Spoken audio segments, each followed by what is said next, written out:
pues violadores, pederastas, etcétera, etcétera. ¿Cuánta es la razón por la cual hay tantas mujeres que desbancan al hombre? Quieren, aunque somos iguales, porque como decía mi esposa, delante de Dios no hay hombre, mujer ni griego, sí hay diferencia de roles en el hogar. Dios dejó al hombre como la cabeza para que pudiera guiar a su esposa y a sus hijos, y que la mujer pudiera realmente respetar a su marido, como dice la palabra de Dios. Y al no conocer estos roles y estas responsabilidades, el hombre se vuelve en autoritario, se vuelve en macho y comienza a abusar de su esposa como su esclava, la confunde como una sirvienta nada más, y tú estás aquí nada más, como decían los griegos. Esto no es del siglo XXI. Los griegos decían, la mujer no sirve más que para cuidar a los niños y para la cama. Esa era la filosofía de los griegos.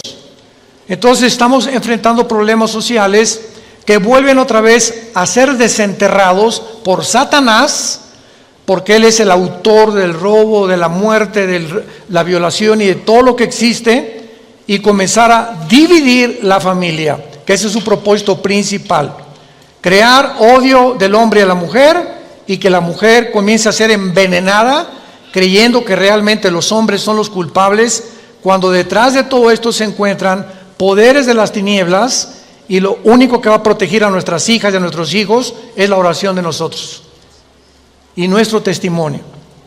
Cuando los hijos ven que tu matrimonio no es lo que ellos esperan que sea y quieren tener un matrimonio igual, se decepcionan los hijos.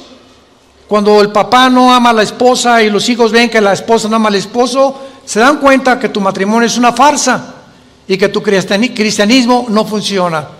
Y los hijos crecen inseguros y comienzan a ser abusados, ¿verdad? Por la falta de protección de la oración de los padres. Dice la Biblia que cuando los padres oramos por nuestros hijos, la oración es lo único que los protege y que los cubre con la sangre de Cristo.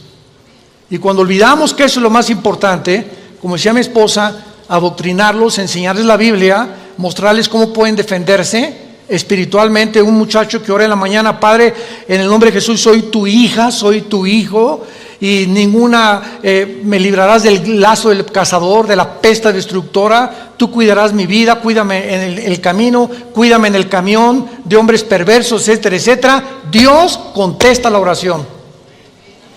Eso es lo que tenemos que enseñarles a nuestros hijos: saber cómo orar y cómo usar las armas espirituales para poder deshacer los instrumentos de Satanás. En 1 Pedro capítulo 1, dice el versículo 13 en adelante, y quiero que esto sea la base de esta conferencia, de esta serie, la dimensión invisible de Dios. Por tanto, ceñid los lomos de vuestro entendimiento. Voy a ir despacito. Esta frase, ceñid los lomos, se encuentra continuamente en el original griego, y es una frase que en español como que, ¿qué significa ceñid los lomos?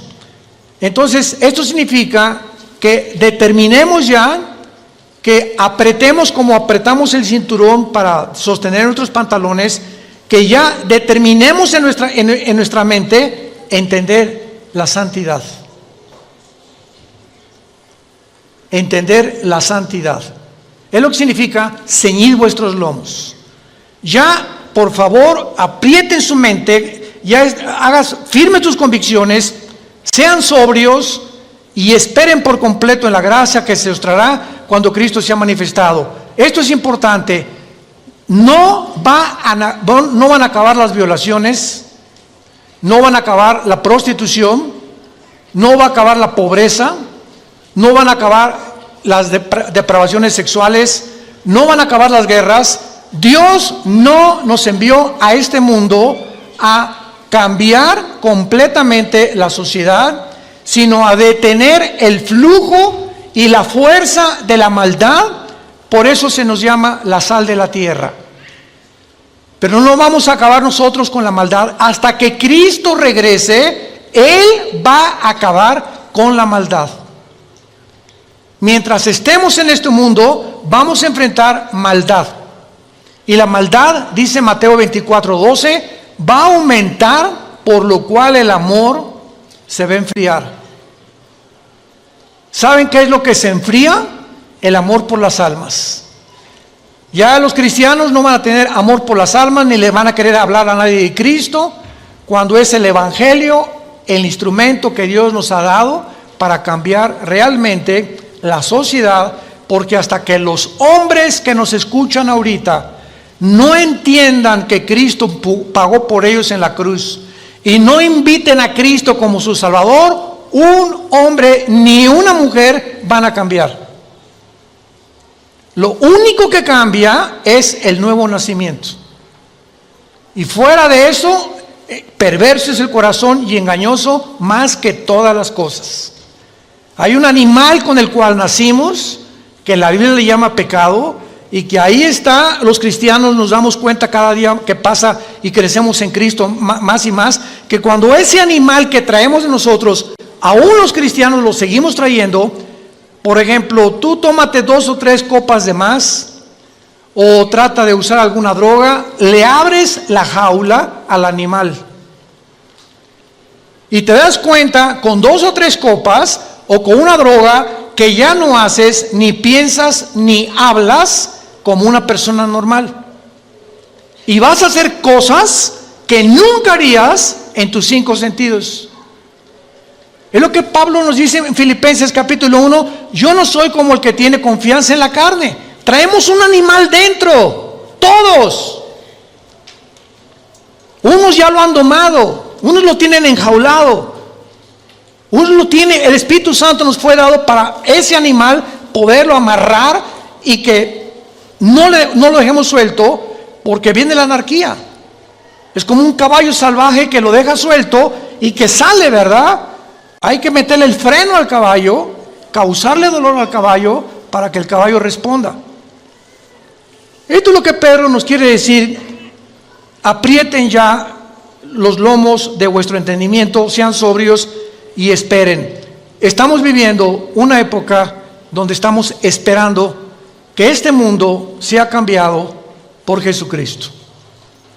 Y mientras Cristo viene, hagamos, como decía mi esposa, lo más que podamos para poder detener, no acabar, porque no vamos a acabar con la maldad, detener con nuestras oraciones y nuestro testimonio y la predicación del Evangelio, que la maldad no se reproduzca ni avance con la fuerza que está avanzando.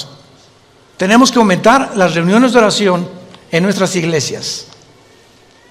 Versículo 14, como hijos obedientes, no se conformen a los deseos que antes teníamos estando en vuestra ignorancia.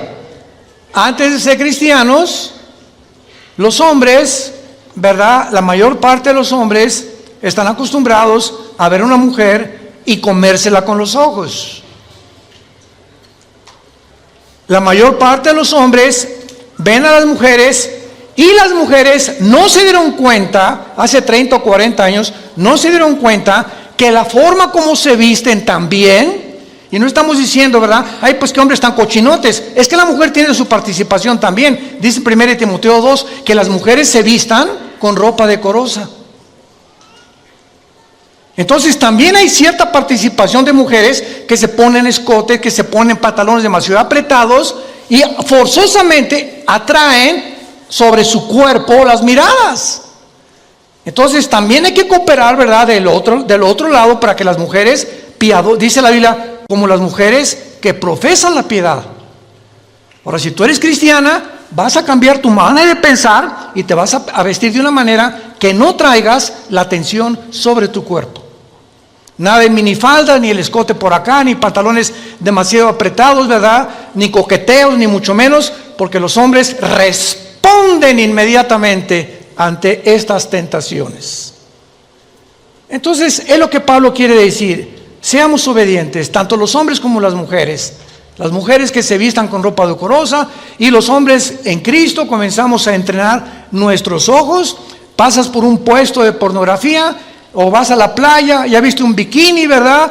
Hay playas donde ya no usan ni siquiera el brasier las mujeres, ya la viste, pues ya no lo puedes impedir, no la veas 2 veces, no la filmes. Ya la viste, y eso requiere entrenamiento. Volteamos y ya no quiero pensar en eso, no quiero seguir viviendo eso. ¿Por qué? Porque me va a hacer daño. Me va a hacer daño y ese daño me va a provocar que yo vea a mi esposa con otros ojos. O que comience a desvalorizarla a ella porque creo que hay mejores cuerpos que la de ella. Y entonces viene una guerra interna donde ese animal nos vence. Y Cristo lo dijo en Marcos 14:38, velad y orad, manténganse en oración, velad, mantente despierto, porque estamos rodeados de tentaciones, películas, series, pornografía, revistas, por todos lados estamos inundados de pornografía, de inmoralidades. Entonces tenemos que entender eso, seamos obedientes y Dios nos va a bendecir. Seamos obedientes. Y dice la Biblia, y este es el tema de nuestra conferencia en esta mañana, versículo 15, sino como aquel que os llamó es santo. El llamado es de un Dios que hizo los cielos y la tierra, y la Biblia lo describe como algo santo. Y la palabra santo que vamos a desarrollar en esta mañana, y la santidad, no es lo que tú creías que significaba. Como aquel que nos llamó es santo, dice la Biblia, sean ustedes, nosotros los cristianos, santos en toda. Cuando te levantes, sé santo. Cuando te bañes, sé santo. Cuando vayas al trabajo, sé santo. Cuando te subas al metro, sé santo. Cuando llegues a tu casa, cuando estés en tu trabajo, sé santo en toda tu manera de vivir.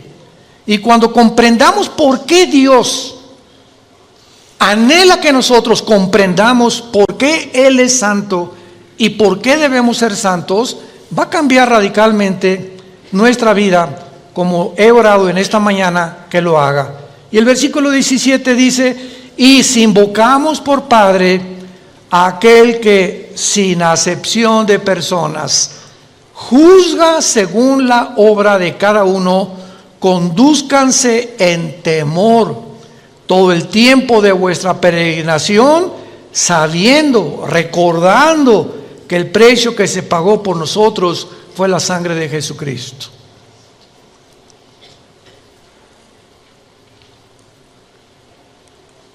Una de las doctrinas más importantes de la Biblia es el temor de Dios.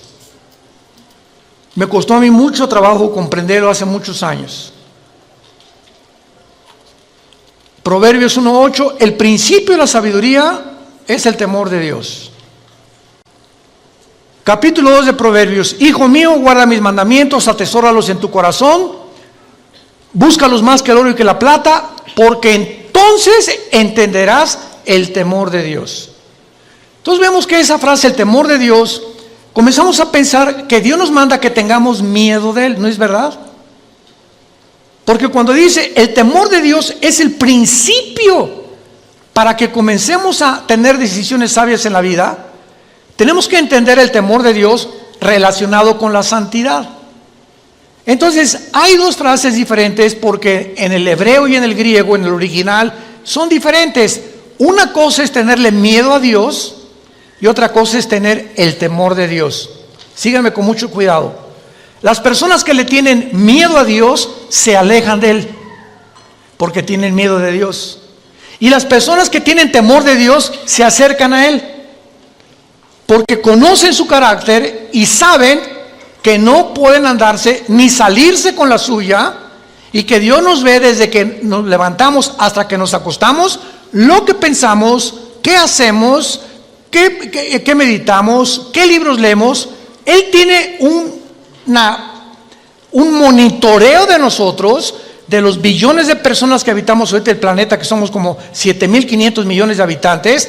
A cada persona Dios la tiene monitoreada, y vas en el metro y sabes lo que va pensando Chencho, lo que va pensando Chabelita en el metro de Suecia, lo que está pensando en Inglaterra. Es impresionante y no nos sorprenda. Ahorita la computadora más grande del mundo, que la tienen los chinos, hace millones de cálculos en un segundo.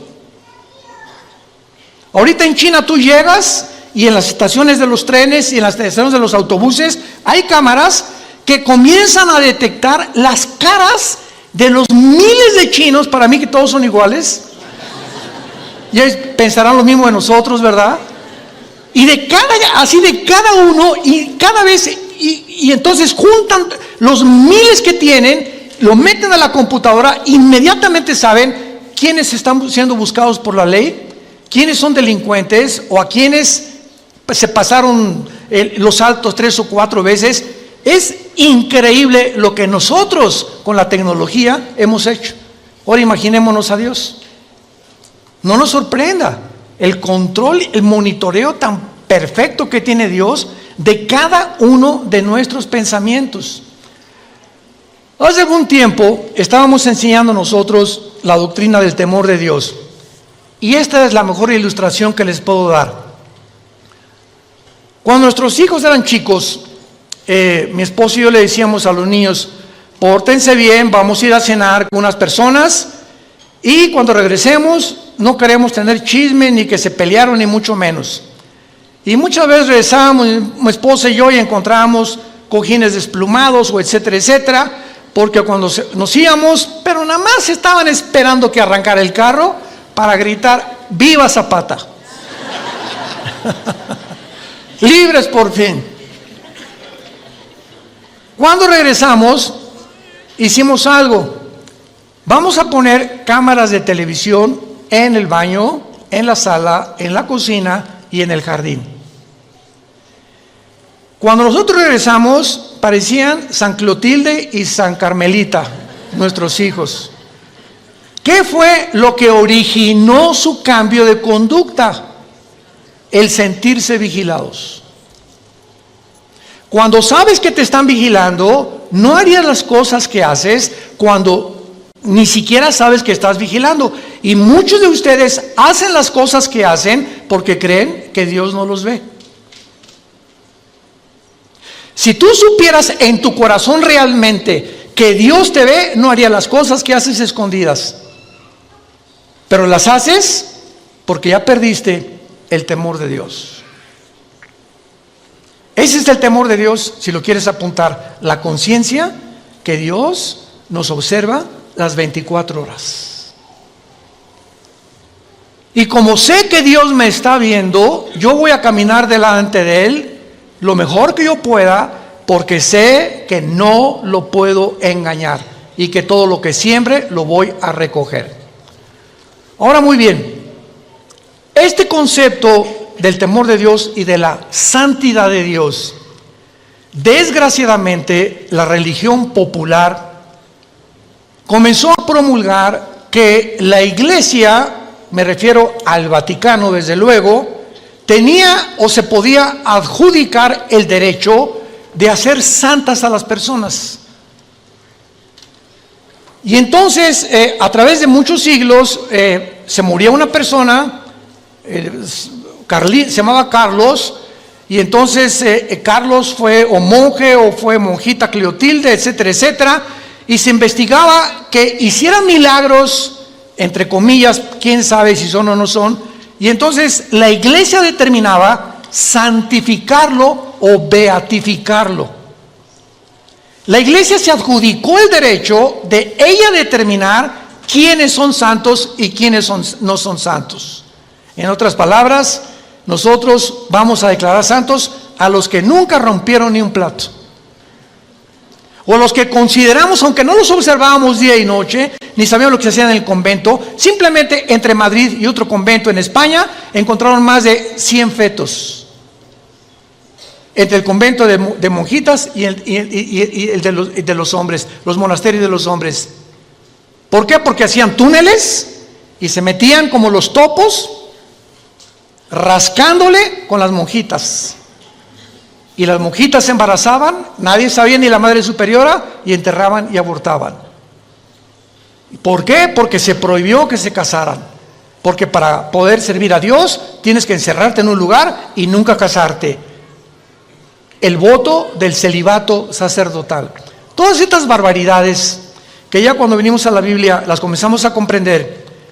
Venimos a la Biblia y encontramos en la primera carta a los Corintios, en la segunda carta a los Corintios, en el libro de Éfeso, en el libro de Filipenses, de Colosenses, de Gálatas, todas las cartas comienzan: Pablo a los santos de Corintio, Pablo a los santos de Éfeso, Pablo a los santos. Vemos en la Biblia que Dios declara santos a los que han invitado a Jesucristo como su Salvador. Y la palabra santo, por el amor de Dios, apúntala en el original hebreo y en el original griego. En el hebreo es la palabra kadosh, con Q de queso, kadosh. Y en el griego es la palabra que se usó para poder decir agios, agios con H y G de gárgara. Kadosh en el hebreo, agios en el griego. Y tanto en el hebreo como en el griego, la palabra santo nunca significa bueno. ¿Qué es el concepto que tenemos? Ahí te crees muy santito, ¿verdad? O sea, te crees muy bueno. La palabra santo no significa eso. La palabra santo, apúntalo, significa separado, apartado para servir a Dios. Cuando Dios nos dice, sean santos porque yo soy santo, tenía Dios que enseñarlo desde el principio con el pueblo de Israel. Dios agarró al pueblo de Israel y se lo trajo a un monte que se llama el Sinaí. Ahí en el monte Sinaí le dijo a Moisés: sube tú nada más allá arriba a la punta conmigo. Después subió Josué y al pueblo le dijo Dios que se queden a la mitad, porque el que se acerque a la montaña muere. Y comienza Dios a asociar la santidad con la muerte. En otras palabras, ustedes tienen que entender que yo soy una entidad. El Dios de la Biblia no es igual a ninguno de nosotros, ni a los ángeles, ni a los querubines, ni a los serafines. Es algo completamente separado de todo lo que Él creó. Y por ser tan diferente de todos nosotros y de todo lo que Él creó, sus pensamientos no son iguales a los nuestros. Las cosas que Él hace no son las cosas que nosotros hacemos. Es un abismo de diferencia entre las dos, entre la santidad de Dios y el pueblo que somos nosotros. Entonces, cuando suben al monte Sinaí, Dios comienza a enseñarles que las personas que se acerquen a Él tenían primero que purificarse, tenían que limpiarse, porque cuando se acercaran a Dios, Él no era igual que nosotros. Dios tenía que hacernos entender que somos pecadores, que tenemos maldad, que tenemos un animal dentro, y que antes de que yo me acerque a Dios, necesito decirle: Señor, 1 Juan 1, 8 y 9, si confesamos nuestros pecados, Él es fiel y Él es justo para limpiarnos de toda maldad. No nos atrevamos a acercarnos a orar o a pedirle a Dios: dame un mejor trabajo. Hermano, por favor, ayúdeme porque mi esposo es una bestia, y etcétera, etcétera. Hermana, ¿y usted cómo está? ¿Usted vive en santidad? ¿Usted está cerca de Dios? Porque usted me viene a decir que su esposo es esto y el otro, pero me importa usted, porque es la tendencia de nosotros primero tratar de arreglar la vida de los demás cuando nuestra propia vida está de cabeza. Entonces así no vas a poder cambiar a tu esposo ni tu esposa a tu esposa. Tenemos que comenzar a cambiar nosotros para poder efectuar un cambio con la persona que vive a nuestro lado. Muy bien. Veamos este concepto entonces de la santidad poco a poco, porque ¿de qué manera es Dios diferente a nosotros? La respuesta es en todos los aspectos.